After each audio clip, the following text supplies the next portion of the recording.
Louis X, roi adultère ou sacrifié par les dieux. Le début sanglant de la chute des Capétiens.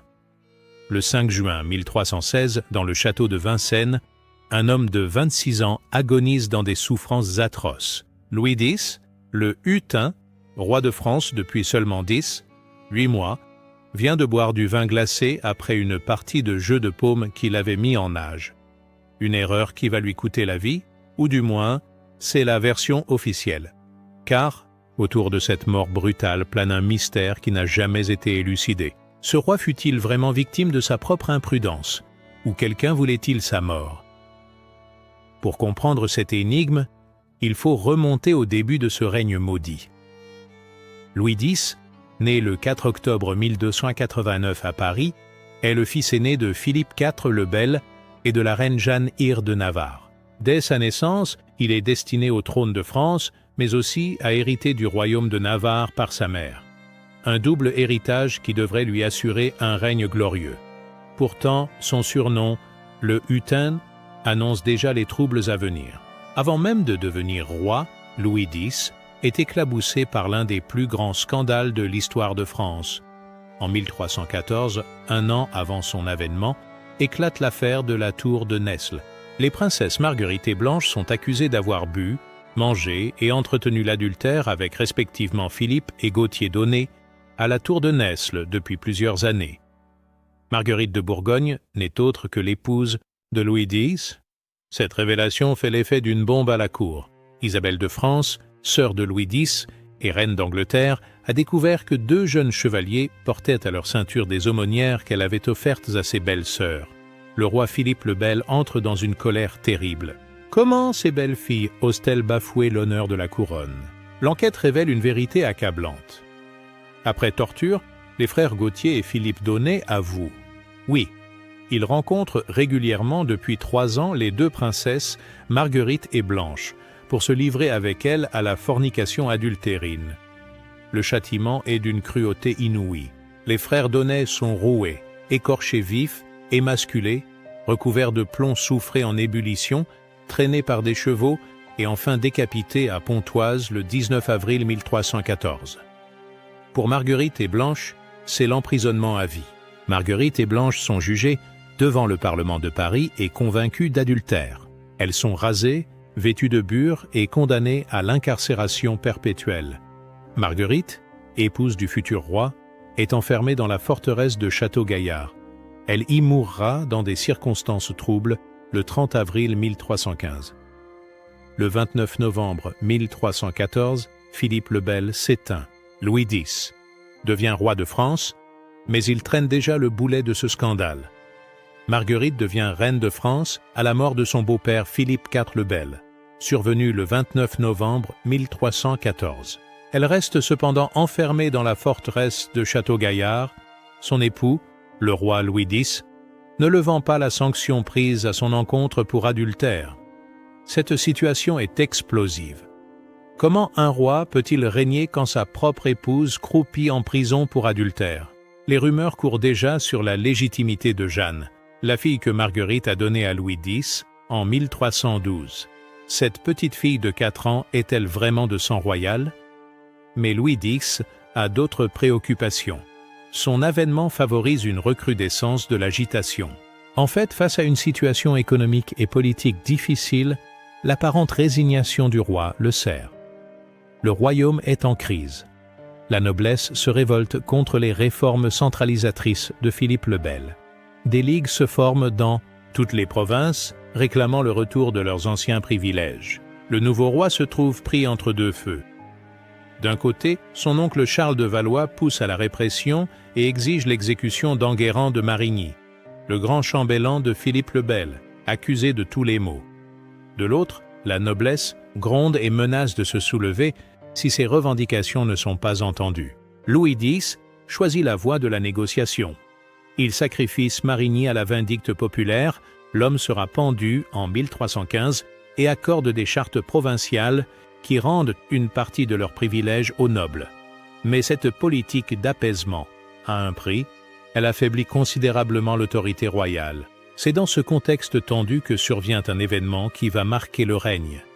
Marguerite de Bourgogne meurt à Château-Gaillard le 30 avril 1315. Officiellement, elle succombe au froid et aux mauvaises conditions de détention. Mais les langues se délient aussitôt. Selon cette chronique, elle y serait morte de maladie, sans autre précision, peut-être à cause des mauvaises conditions de détention ou du froid.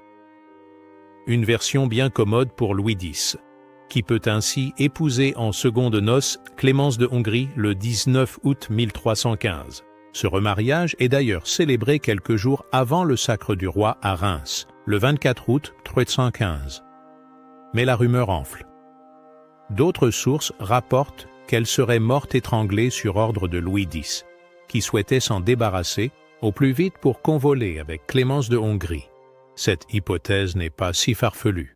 En effet, l'adultère n'était pas considéré par l'Église comme un motif suffisant d'annulation de mariage. La mort de Marguerite arrange donc bien les affaires du roi. Louis X devient-il un meurtrier?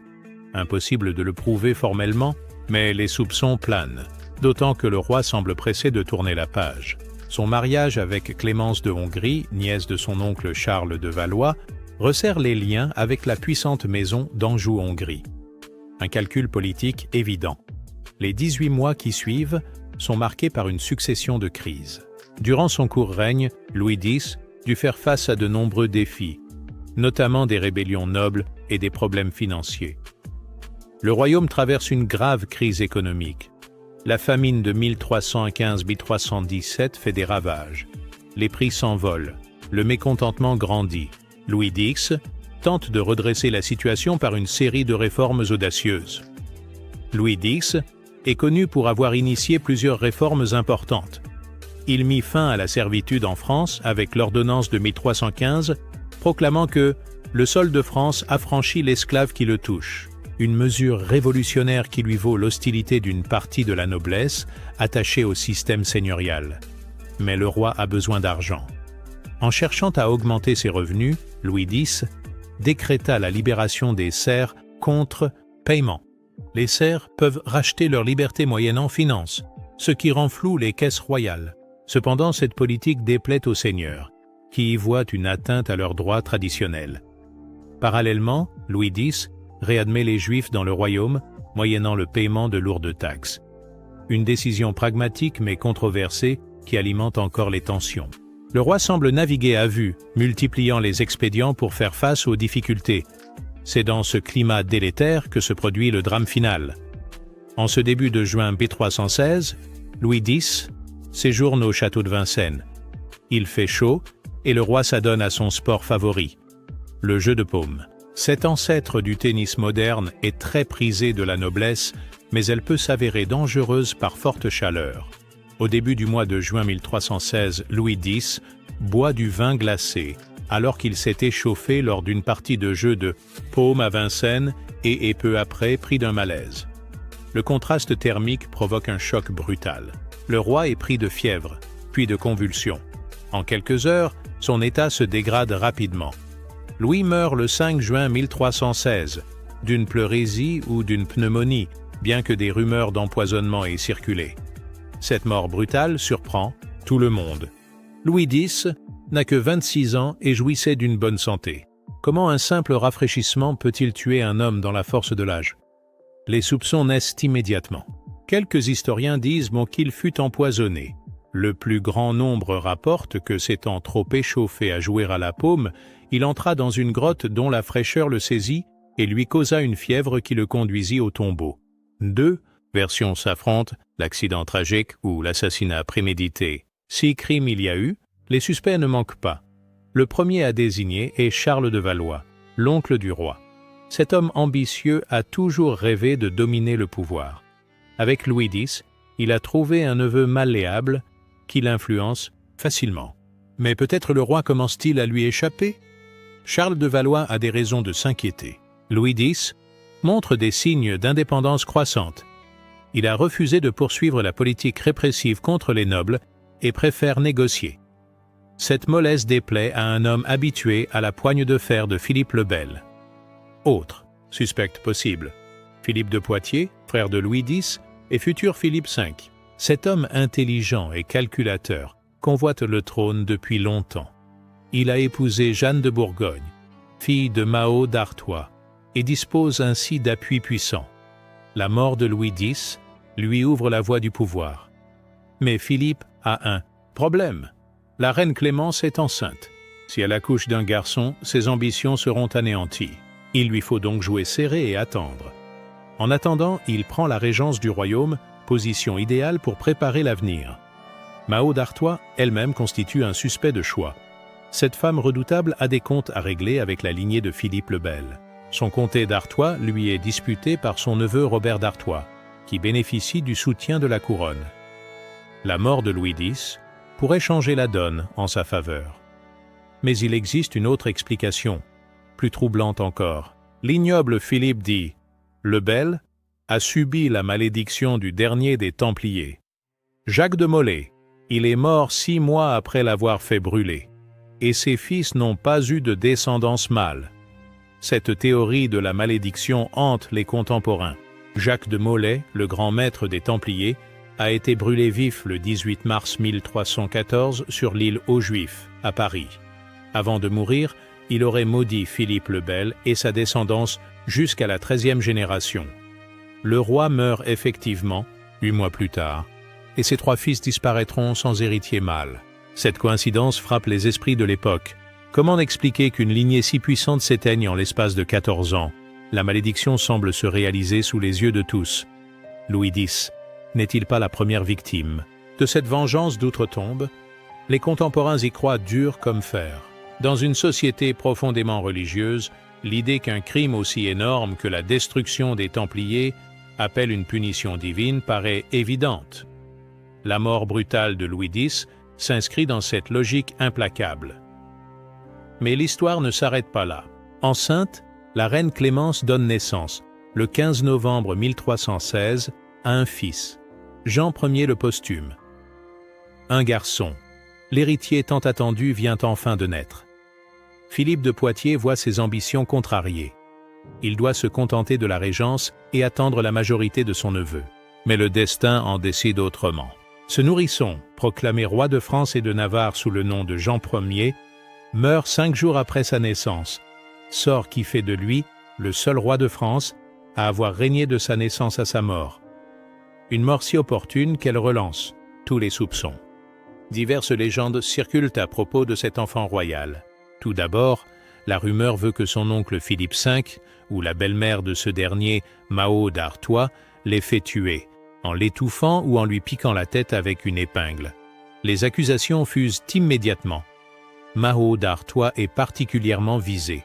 Mao d'Artois, cousine de Philippe IV le Bel, obtient le privilège de tenir le petit roi lors de sa présentation le 19 novembre. La nuit suivante, l'enfant est au plus mal et décède.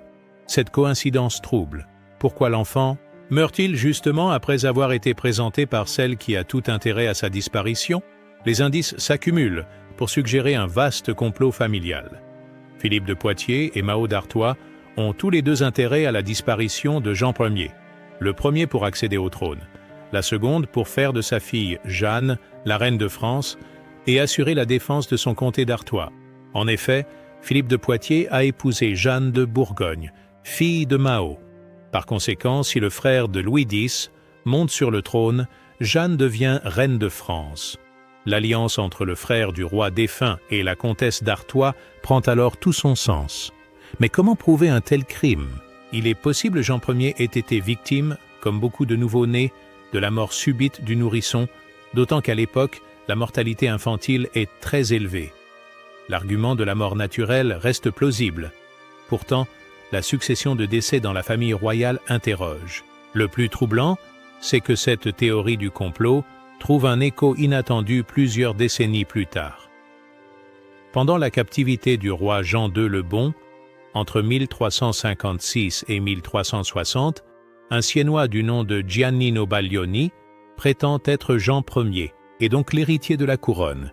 Cet homme affirme avoir été substitué à un enfant mort pour protéger sa vie. Cette histoire d'imposture ajoute une dimension romanesque au mystère. De là naquit la légende dont se saisit avec brio Maurice Druon dans Les Rois maudits. Jean Ier ne serait pas mort, mais substitué au berceau, afin de protéger sa vie. par le cadavre d'un autre nourrisson. La substitution d'enfants était-elle possible à l'époque? Giannino Baglioni développe une stratégie savamment orchestrée. Il se rend à la cour de Hongrie, où le roi Louis Ier de Hongrie, neveu de Clémence de Hongrie, le reconnaît comme le fils de Louis X et de Clémence. Cette reconnaissance officielle lui donne une crédibilité certaine. Mais l'aventure tourne mal. En 1360, Giannino se rendit à Avignon, mais le pape Innocent VI refusa de le recevoir. Après plusieurs tentatives pour se faire reconnaître, il fut arrêté et emprisonné à Naples, où il mourut en 1362. L'imposteur emporte son secret dans la tombe.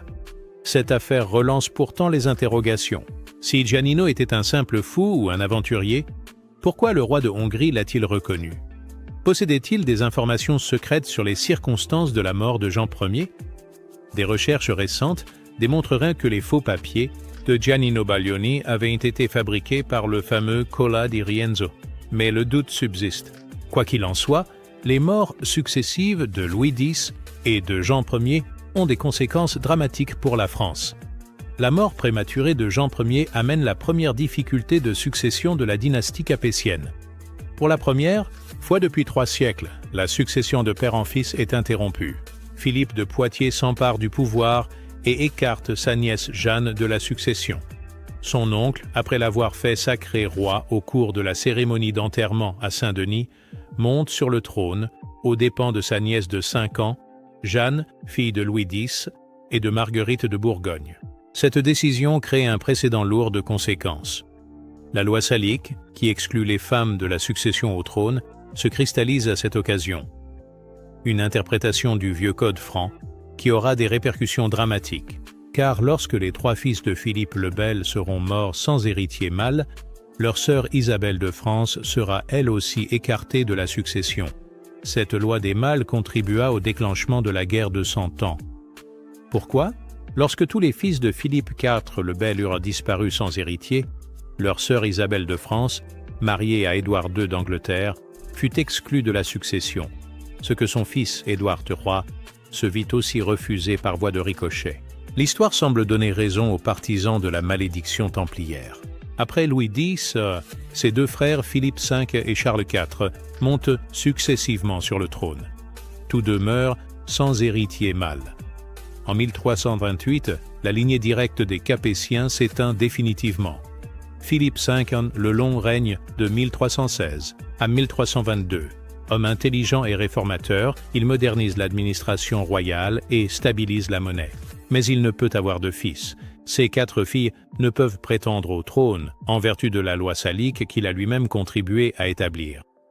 Charles IV le Bel lui succède en 1322. Ce dernier fils de Philippe le Bel règne jusqu'en 1328. Lui aussi meurt sans descendance masculine.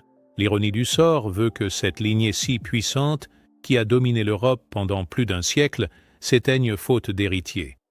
La couronne passe alors aux Valois, branche cadette de la famille royale. Philippe VI devient roi, mais sa légitimité est contestée par Édouard III d'Angleterre, petit-fils de Philippe le Bel par sa mère. Cette querelle successorale déclenche la guerre de 100 ans, qui ensanglante la France pendant plus d'1 siècle. Le mystère Louis X. Accident ou assassinat? Revenons à notre énigme initiale. Louis X a-t-il été empoisonné ou est-il mort accidentellement? Les preuves manquent pour trancher définitivement, mais plusieurs éléments troublent. D'abord, la rapidité de sa mort. Un homme de 26 ans en bonne santé qui succombe en quelques heures à un simple choc thermique, c'est pour le moins surprenant. Certes, la médecine de l'époque ne comprend pas les dangers du contraste chaud-froid, mais des milliers de personnes subissent ce type de choc sans en mourir. Ensuite, les intérêts en jeu. La disparition de Louis X arrange bien des ambitions. Son frère Philippe peut enfin espérer régner. Mahaut d'Artois voit se profiler la possibilité de faire de sa fille une reine de France. Charles de Valois peut espérer reprendre le contrôle d'un pouvoir qui lui échappait. Enfin, les méthodes de l'époque. L'empoisonnement est l'arme favorite des cours médiévales. Discret, efficace, difficile à prouver, il permet d'éliminer un gêneur sans laisser de traces. Les symptômes décrits, fièvre brutale, convulsions, mort rapide, sont compatibles avec un empoisonnement. Les poisons de l'époque. Quels poisons auraient pu être utilisés? Les empoisonneurs du XIVe siècle disposent d'un arsenal redoutable. L'arsenic blanc, inodore et insipide, provoque des symptômes similaires à ceux décrits pour Louis X. Mélangé au vin glacé, il aurait pu passer inaperçu. La belladone, extraite de la belle dame, était également courante. Ces alcaloïdes provoquent fièvre, délire et mort rapide. Les champignons vénéneux, comme l'amanite phalloïde, offrent aussi cette possibilité. Broyés et mélangés à la boisson, ils sont indétectables. L'avantage de ces substances, c'est qu'elles miment des maladies naturelles. Pneumonie, pleurésie, fièvre subite. Autant de diagnostics qui permettent de camoufler un crime. Dans une époque où l'autopsie n'existe pas et où les connaissances médicales sont limitées, l'empoisonneur a toutes les chances de passer inaperçu. Une autre hypothèse mérite d'être explorée. La vengeance. Louis X a-t-il été tué par un proche de ses victimes? Marguerite de Bourgogne avait une famille, des amis, des partisans. Sa mort suspecte à Château-Gaillard a pu susciter des désirs de vengeance. Robert II de Bourgogne, père de Marguerite, est mort en 1306, mais ses autres enfants sont toujours vivants. Hugues V et Eudes IV, frères de Marguerite, ont-ils cherché à venger leur sœur? Leurs liens avec la maison royale les mettent en position d'agir. La famille des frères d'Aunay, suppliciés de manière atroce, constitue aussi un mobile possible. Leurs proches ont assisté à leur exécution publique et gardent en mémoire l'horreur de leur fin. Venger leur mort en s'attaquant au roi responsable de leur supplice relève de la logique de l'époque. Ces pistes restent spéculatives, mais elles montrent que les ennemis potentiels de Louis X ne manquaient pas. Un roi qui fait exécuter dans de telles souffrances et qui laisse mourir sa propre épouse en prison se crée forcément des ennemis mortels. L'influence de l'entourage. L'entourage immédiat du roi mérite également examen. Qui avait accès au vin glacé que Louis X a bu ce jour fatal? Les serviteurs, les écuyers, les familiers de la cour. Chacun d'eux pouvait être acheté, intimidé ou manipulé par les véritables commanditaires. Charles de Valois, en particulier, dispose d'un réseau d'influence considérable. Cet homme ambitieux a ses créatures partout dans l'administration royale. Faire empoisonner son neveu récalcitrant ne lui poserait aucun problème technique. Mahaute d'Artois, elle aussi, a ses espions et ses complices. Cette femme redoutable mène depuis des années une guerre souterraine pour défendre ses intérêts. Elle n'hésiterait pas à franchir le pas ultime si ses ambitions l'exigeaient. Philippe de Poitiers représente le suspect le plus évident, mais aussi le plus prudent. Intelligent et calculateur, il sait qu'un empoisonnement trop voyant se retournerait contre lui. S'il est coupable, il a forcément agi avec la plus grande discrétion. Un détail troublant mérite attention. Avant de mourir, peut-être pris de remords de ne pas être intervenu, il fait dédommager les enfants d'Enguerrand de Marigny, qu'il n'avait pas pu sauver, et fait rendre à Raoul de Presles les biens dont celui-ci a été spolié. Ces dernières volontés suggèrent un homme rongé par la culpabilité. Louis X semble hanté par ses crimes passés. L'exécution de Marigny, la mort de Marguerite, le supplice des frères d'Aunay. Autant de fautes qui pèsent sur sa conscience. Cette culpabilité peut expliquer sa mollesse politique et sa tendance à céder aux pressions. Un roi rongé par les remords est un roi affaibli. Ses ennemis l'ont peut-être compris et en ont profité pour frapper. La mort de Louis X sonne comme une expiation, une punition divine pour ses fautes passées. Au terme de cette enquête, force est de reconnaître que le mystère de la mort de Louis X reste entier. Les indices contradictoires, les témoignages lacunaires, l'absence de preuves formelles empêchent de trancher définitivement entre accident et assassinat. Pourtant, cette mort brutale s'inscrit dans une logique implacable. Louis X était un roi fragile, isolé, rongé par la culpabilité. Ses ennemis étaient nombreux et puissants, les enjeux dynastiques considérables. Dans ce contexte, l'hypothèse de l'empoisonnement ne relève pas de la pure spéculation. L'histoire de Louis X illustre parfaitement les tensions qui traversent la monarchie française au début du XIVe siècle. Ce roi incarne les contradictions de son époque. héritier d'un pouvoir absolu mais contraint de négocier avec les grands, gardien de la morale chrétienne mais éclaboussé par les scandales, maître d'un royaume puissant mais rongé par les crises. Sa mort marque une rupture dans l'histoire de France. Avec lui s'ouvre l'ère des successions disputées, des crises dynastiques, des guerres civiles. La malédiction templière, réelle ou fantasmée, pèse désormais sur la monarchie française. Les contemporains y voient la main de Dieu punissant les crimes de Philippe le Bel. Cette dimension mystique de l'affaire ne doit pas masquer les réalités politiques. La disparition de Louis X et de son fils posthume redistribue les cartes du pouvoir. Philippe V s'impose comme un roi énergique et réformateur, mais sa légitimité reste contestée. La question de la succession féminine, écartée par la force, ressurgira plus tard avec des conséquences dramatiques. L'affaire Louis X révèle aussi les mécanismes impitoyables du pouvoir médiéval. Dans cette société brutale où la violence est omniprésente, la mort d'un roi gênant ne choque personne. L'important n'est pas de savoir qui a tué, mais qui va bénéficier du crime. Philippe de Poitiers, Mao d'Artois, Charles de Valois. Tous ont profité directement ou indirectement de la disparition de Louis X. Cette convergence d'intérêts explique peut-être le silence qui entoure cette mort. Personne n'a intérêt à faire éclater la vérité. L'empoisonnement royal devient une tradition familiale.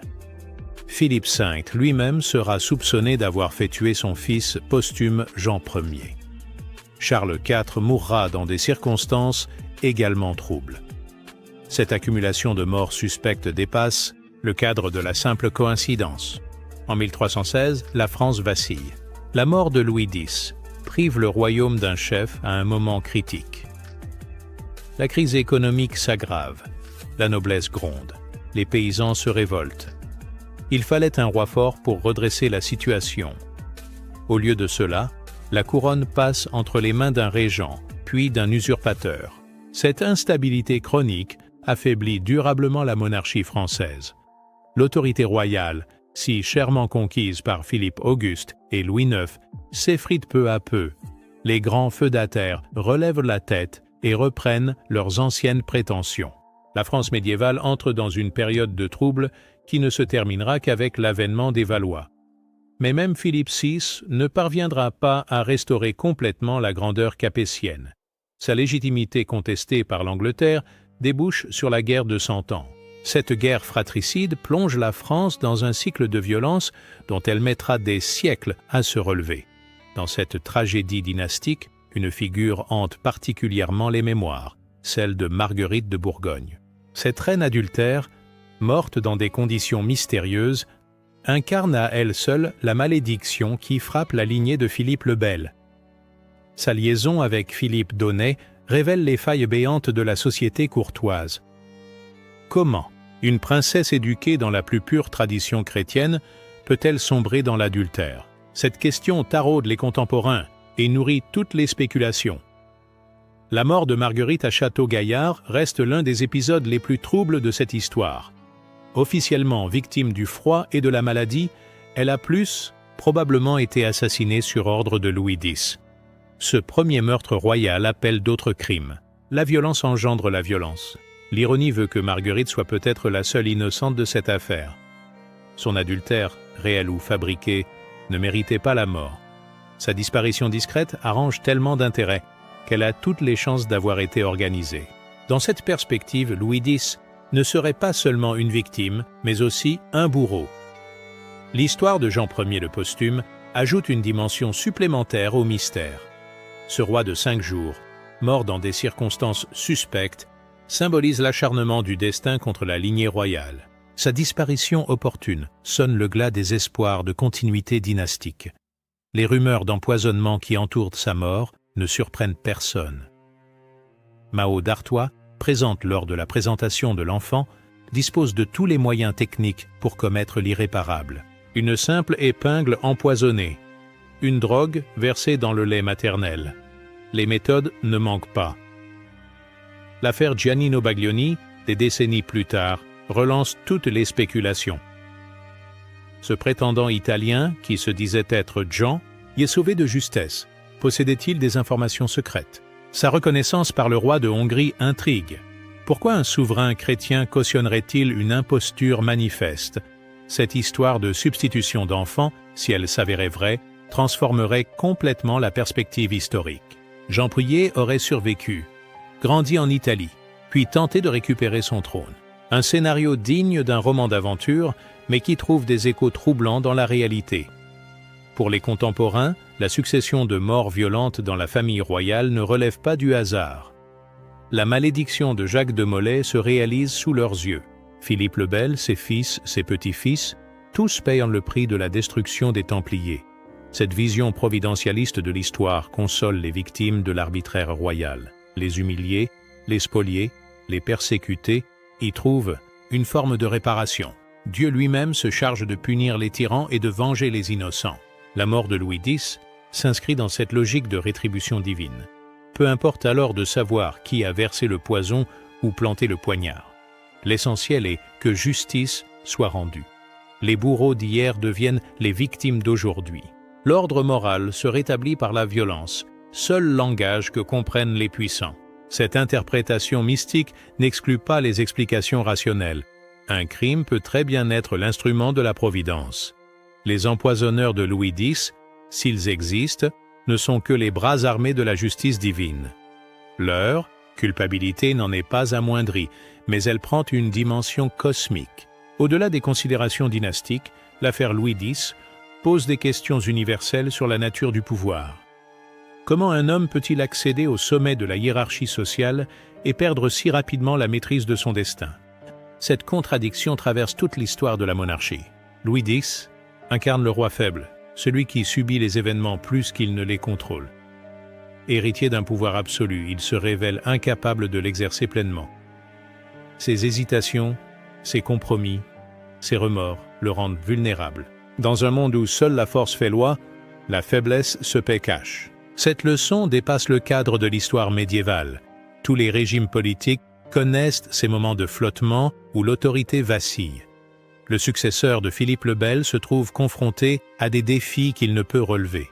Son échec ouvre la voie à tous les aventuriers. L'empoisonnement royal, s'il a eu lieu, révèle aussi les limites de la protection rapprochée. Même entouré de gardes et de serviteurs dévoués, un roi reste mortel. Il suffit d'une complicité, d'une négligence, d'un moment d'inattention pour que l'irréparable se produise. Le pouvoir absolu n'immunise contre rien. Si Louis X a effectivement été empoisonné, le secret a été remarquablement bien gardé. Aucun document d'époque ne l'accuse formellement. Aucun témoin ne s'est manifesté. Aucun complice n'a parlé sous la torture. Cette discrétion absolue suggère une organisation de très haut niveau. Seuls des personnages disposant d'un pouvoir considérable pouvaient orchestrer un tel crime et en effacer toutes les traces. Philippe de Poitiers, futur Philippe V, avait tous les moyens nécessaires. Son accession immédiate à la régence lui permettait de contrôler l'enquête et d'éliminer les témoins gênants. Mahaut d'Artois, de son côté, disposait d'un réseau d'influence tentaculaire. Cette femme politique accomplie savait manipuler les hommes et les événements. Faire disparaître les preuves d'un empoisonnement entrait dans ses compétences. L'omerta qui entoure cette affaire révèle la solidarité objective des grands féodaux face au pouvoir royal. Peu importe qui a tué Louis X, l'essentiel était que le système se perpétue. La monarchie doit continuer, même si elle change de titulaire. Cette logique institutionnelle prime sur la justice individuelle. 7 siècles après les faits, certaines zones d'ombre subsistent. Où sont passés les documents contemporains qui auraient même pu éclairer cette affaire? Pourquoi les chroniqueurs de l'époque restent-ils si discrets sur les circonstances de la mort? Ces silences sont-ils naturels ou organisés? La disparition systématique des pièces compromettantes suggère une volonté délibérée d'effacer les traces. Les archives royales ont été épurées, les témoins ont été réduits au silence, les preuves ont été détruites. Cette opération de grande envergure dépasse les capacités d'un comploteur isolé. Elle implique la complicité active de l'appareil d'État. Seuls les plus hauts responsables de l'administration royale pouvaient mener à bien une telle entreprise. Cette constatation renforce l'hypothèse d'un crime d'État, organisé au sommet de la hiérarchie. L'histoire officielle, telle qu'elle s'est cristallisée au fil des siècles, privilégie la thèse de l'accident. Louis X serait mort bêtement, victime de sa propre imprudence. Cette version rassurante évite de poser des questions embarrassantes sur la légitimité de ses successeurs. Mais l'ombre de ce crime possible plane sur toute la suite de l'histoire de France. Philippe V, Charles IV puis Philippe VI portent le poids de ce soupçon. Leur légitimité reste fragile, contestée, menacée. La guerre de 100 ans puise une partie de ses racines dans cette crise de succession mal résolue. Édouard III d'Angleterre, en revendiquant la couronne de France, ne fait que prolonger les conséquences de la mort mystérieuse de Louis X. Si le roi avait vécu, si son fils posthume avait survécu, l'histoire européenne aurait pris un cours différent. Cette guerre terrible, qui ensanglante la France pendant plus d'un siècle, découle peut-être d'un simple crime de palais. L'ironie de l'histoire veut que les véritables coupables, s'ils existent, n'aient pas profité de leur forfait. Philippe V meurt sans héritier mâle en 1322, Charles IV subit le même sort en 1328. Mao d'Artois perd finalement son comté au profit de Robert d'Artois en 1329. La malédiction templière frappe aveuglément bourreaux et complices. Au terme de cette longue enquête, une question demeure. Faut-il plaindre Louis X ou le condamner? Ce roi faible et indécis a peut-être payé de sa vie les crimes de sa famille. Mais il a aussi sa part de responsabilité dans les tragédies qui ont marqué son règne. L'exécution atroce des frères d'Aunay, la mort suspecte de Marguerite, de Bourgogne, le sacrifice d'Enguerrand de Marigny, autant de forfaits qui pèsent sur sa conscience. Louis X n'était pas un roi innocent. Ses hésitations et ses compromis ne rachètent pas ses fautes. Dans cette perspective, sa mort brutale ressemble à une expiation. La justice divine, ou humaine, a peut-être simplement rattrapé ses crimes. L'empoisonneur hypothétique ne serait alors qu'un instrument de la Providence chargé de rétablir l'équilibre moral. Cette vision manichéenne de l'histoire satisfait le besoin de sens des contemporains. Elle transforme une succession d'accidents tragiques en un grand dessein providentiel. La réalité est probablement plus prosaïque. Louis X est mort parce qu'il gênait de puissants intérêts. Point final. Roi adultère ou sacrifié par les dieux? Cette alternative résume parfaitement l'ambiguïté du personnage. Louis X cumule les faiblesses morales et les malheurs politiques. Son destin tragique illustre les contradictions d'une époque charnière, coincée entre les certitudes du passé et les incertitudes de l'avenir. La mort de Louis X, le hutin restera probablement à jamais énigmatique. Trop d'intérêts convergents, trop de suspects plausibles, trop de preuves disparues. Cette histoire exemplifie parfaitement les mystères du pouvoir médiéval, où la violence se cache derrière les apparences de la légalité. 7 siècles après, le secret est bien gardé. Les morts ont emporté la vérité dans leur tombe, laissant aux historiens le soin de débattre éternellement de culpabilités impossibles à prouver. Mais peut-être cette incertitude constitue-t-elle la véritable leçon de l'affaire. Dans les palais du pouvoir, la frontière entre accident et crime, entre justice et vengeance, entre légitimité et usurpation reste toujours floue. Louis X en a fait l'amère expérience, son successeur aussi, et tous ceux qui leur ont succédé sur le trône de France.